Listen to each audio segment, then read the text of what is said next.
بسم اللہ الرحمن الرحیم۔ ایک صاحب نے معلوم کیا ہے کہ خالد بن سنان کون تھے۔ لکھا ہے کہ بعض حضرات کا خیال یہ ہے کہ وہ نبی تھے، اور ایک کتاب فصوص الحکم کا حوالہ دیا ہے کہ شیخ محی الدین ابن عربی کہتے ہیں کہ وہ نبی تھے۔ تو کیا یہ بات صحیح ہے؟ تو جواب میں عرض ہے کہ یہ جو خالد بن سنان عبیسی تھے، ان کا زمانہ نبی کریم صلی اللہ علیہ وسلم سے پہلے کا ہے، اور حضرت عیسیٰ علیہ السلام کے بعد کا ان کا زمانہ ہے۔ ان کو جو بعض لوگوں نے نبی لکھ دیا ہے، اس کی بنیاد ایک روایت ہے۔ ایک روایت کے اندر اس طرح سے آیا ہے کہ یہ جو خالد بن سنان تھے، ان کی بیٹی نبی اکرم صلی اللہ علیہ وسلم کی خدمت میں حاضر ہوئی۔ آپ صلی اللہ علیہ وسلم نے اس لڑکی کے لیے کپڑے کو بچھایا، اور پھر یہ فرمایا کہ بنت نبی ضیعہ قوم، کہ یہ ایک ایسے نبی کی بیٹی ہے کہ جسے اس کی قوم نے ضائع کر دیا، یہ آپ نے فرمایا۔ تو اس روایت کو بنیاد بنا کر بعض لوگوں نے یہ بات کہہ دی ہے۔ یہ روایت جبکہ صحیح نہیں ہے۔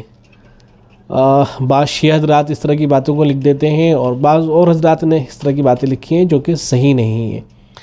علامہ ابن کثیر رحمۃ اللہ علیہ نے البدایہ والنہایہ کے اندر جہاں زمانے جاہلیت کی شخصیات کا ذکر کیا ہے، تو ان میں ان کا بھی ذکر کیا ہے۔ پہلے نمبر پر خالد بن سنان ہی کا ذکر کیا ہے، اور شروع میں جملہ بھی لکھا ہے کہ بعض لوگ ان کو نبی کہتے ہیں۔ پھر تفصیل کی ہے، ان کے بارے میں بہت سی باتیں لکھی ہیں، مثلا ان کی کرامتوں کا ذکر کیا ہے، اس روایت کو ذکر کیا ہے جو میں نے ابھی سنائی، اور پھر آخر میں وہ اس نتیجے پر پہنچے ہیں کہ یہ کوئی نیک اور صالح انسان تھے، نبی نہیں تھے۔ اور نبی نہ ہونے کی ان کی دلیل یہ ہے کہ نبی اکرم صلی اللہ علیہ وسلم کا خود فرمان موجود ہے، جو بخاری کے اندر موجود ہے اور مسلم شریف کے اندر بھی ہے، مختلف الفاظ کے ساتھ۔